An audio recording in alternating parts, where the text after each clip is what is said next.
Bali kapag pinindot mo pa kaliwa, ang gagana yung low, kulay dilaw. Pag pakanan, kulay puti, yun yung high.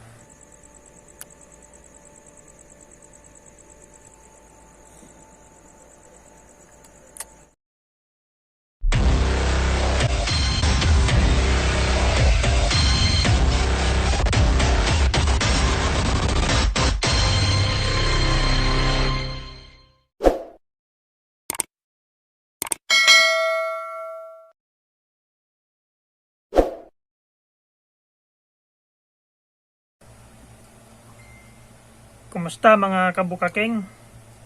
May panibagong topic tayo ngayon tungkol sa wiring ng mini driving light. Kailangan natin to, napakahalaga, lalo na dun sa madidilim na lugar. Yung wiring na gagawin natin ay for Raider 150. Bali ang mga kailangan natin dito, ang unang-una siyempre ang motor. Joke lang. MDL, dalawang 4-pin relay with socket, 10 ampere na fuse with fuse box, 3-way switch, at huwag kakalimutan ang number 16 na wire.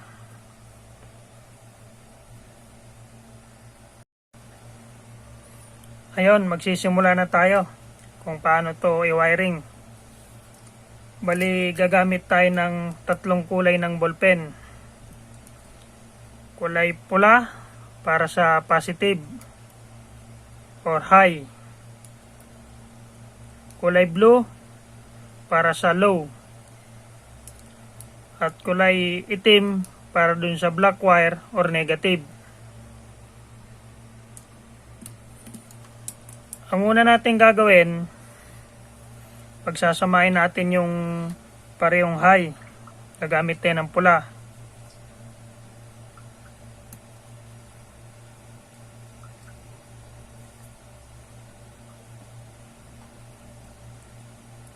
Yun, pag napagsama na natin to,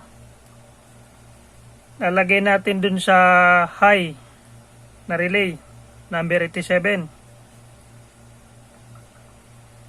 Yun, okay na tayo doon. Ngayon, itong low naman, pagsasamahin natin yung pareho, gagamit tayo ng kulay blue na ballpen.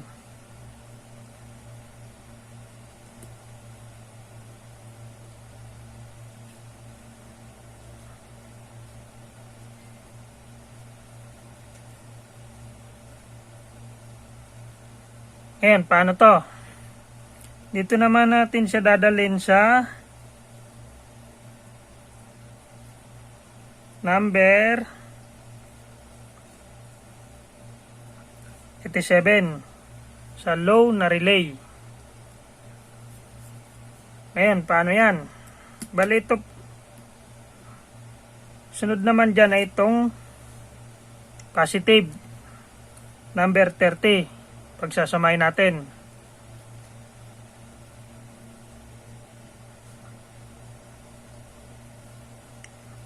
Yan. Yung parehong 30 ng high and low na relay, pagsasamahin for positive. Yan ang positive, bale. Yun natin irerekta sa battery. Idadaan natin sa fuse. Bale itong fuse may dalawang payan. Yung unang paa para dito sa manggagaling sa parehong relay.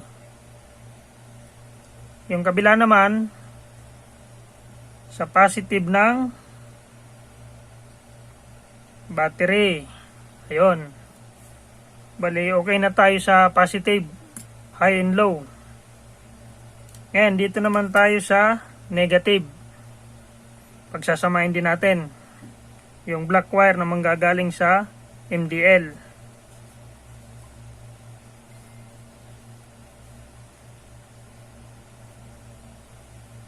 Medyo magulo lang.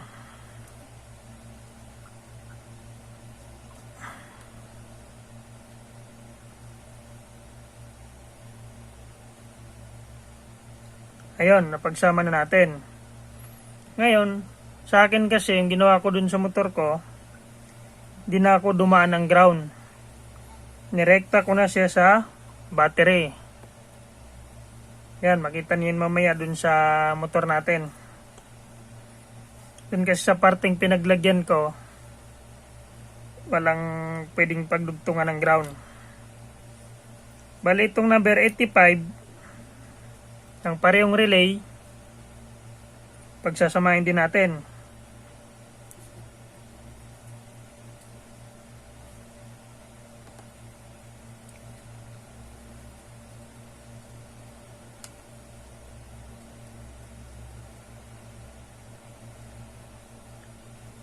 Tapos, didikit natin tong negative or black wire nang galing sa MDL. Tapos, ito ngayon yung irerekta natin sa battery. Yun, sa negative. Sa akin kasi, sa experience lang din, mas okay to. Kumbaga, mas pulido yung kapit niya kaysa dun sa ilalagay mo pa to sa ground. Problema ka pa, saan may didikit doon? May wire naman tayo. Ngayon, ayos na tayo sa wiring ng MDL. Paano naman natin to papaganahin ngayon? Ito yan. Dito ngayon papasok yung 3-way switch. Kung mapapansin nyo, meron siyang on, off, on. Isa, dalawang guhit. Ganito kasi yan eh. Yan. On, off, on. Bali kaliwa, gitna, kanan. Itong high na relay, kukonekta natin dito sa kanan na on. Kasi high nga siya. Yun ang ginawa natin. Number 86.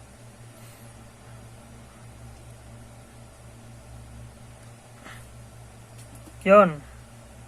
Itong kabila naman, sa number 86, ng low na relay.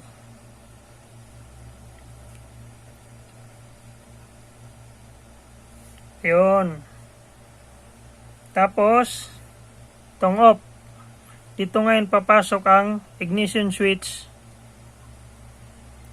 Bali, dun sa ignition switch natin, may dalawang wire yan. Since ang topic natin yan ay for Raider 150, sa Raider 150, yung accessory wire niya, kulay orange. Doon natin itatap to. To, assume natin na ito yung accessory wire, kulay orange.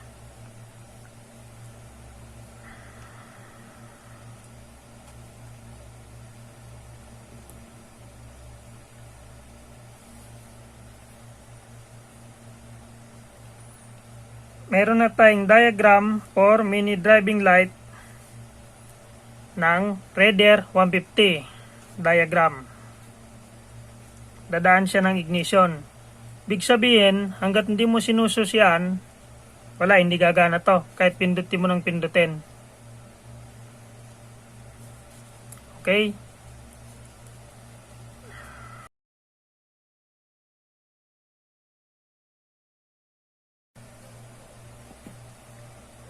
Review lang tayo mga kabukakeng kung paano natin to pinagkone-konekta.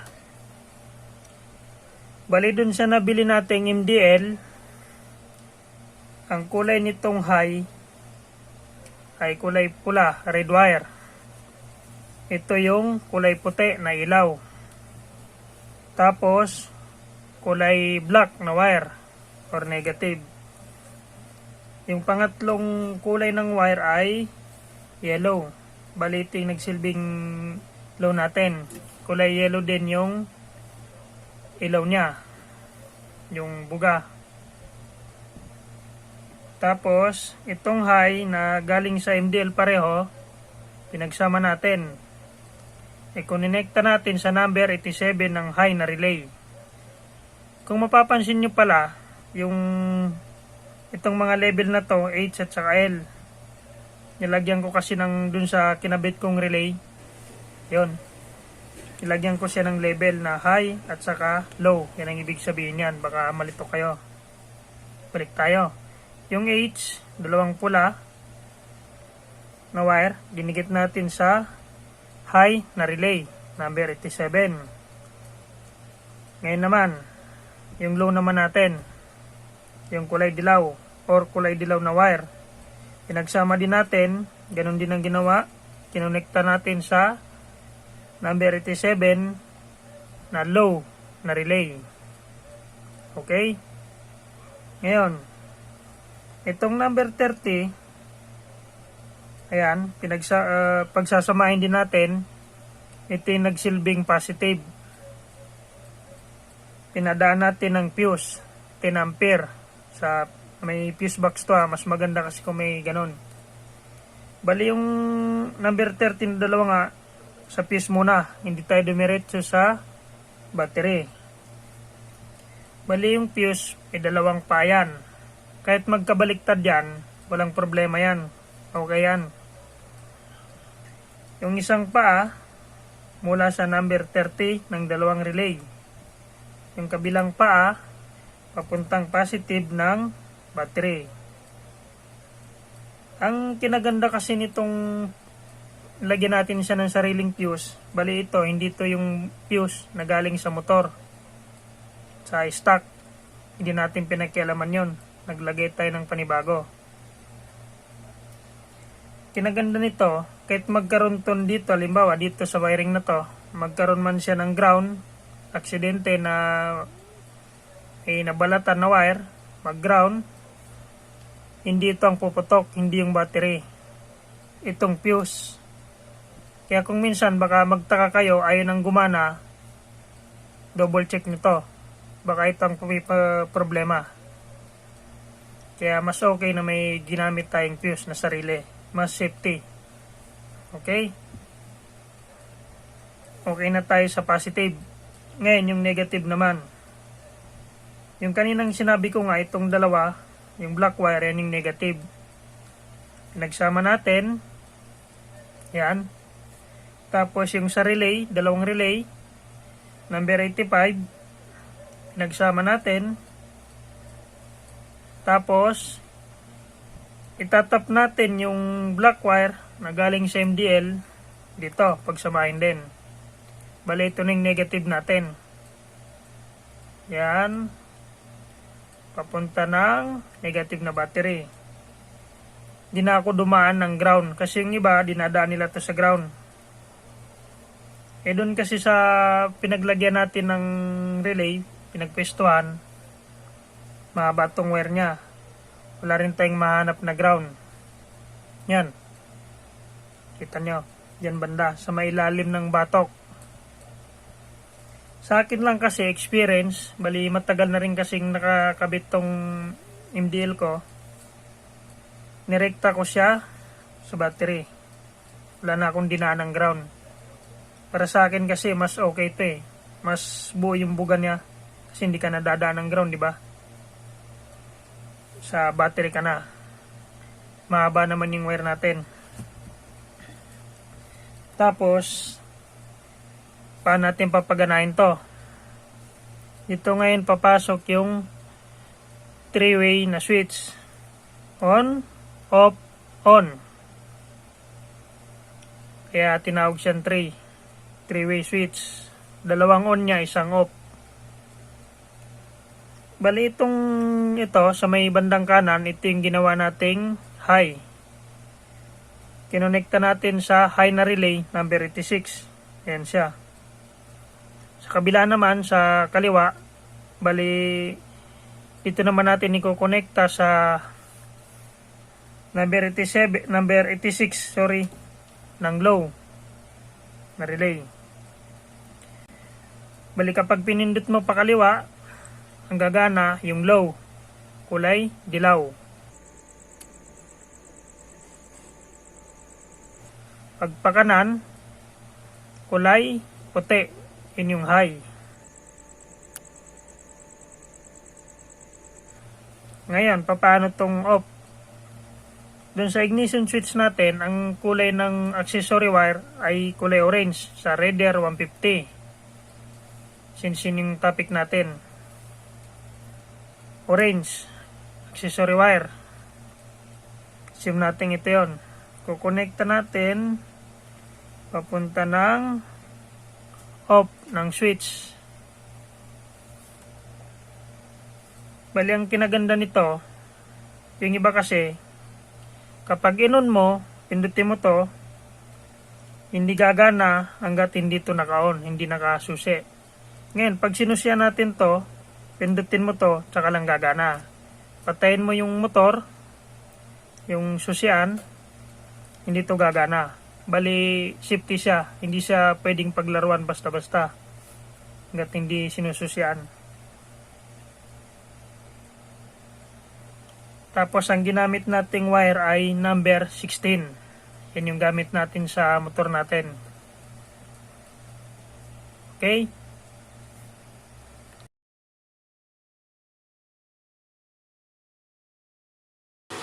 Ayan, pagkumparahin natin yung ilaw natin. Ang maunay ang stock light. High. Low. Sa MDL naman tayo, ang maunay ang dilaw or low. Ayan. Ang kasunod naman ay ang puti or high. Ayan, napakaliwanag. Maraming salamat sa inyong panonood. Sana naintindihan yung topic natin ngayon. Please like, share, and subscribe. At pakipindot na rin ang notification bell para lagi kayong update. At huwag kakalimutang mag-comments para sa inyong mga suggestion. Salamat!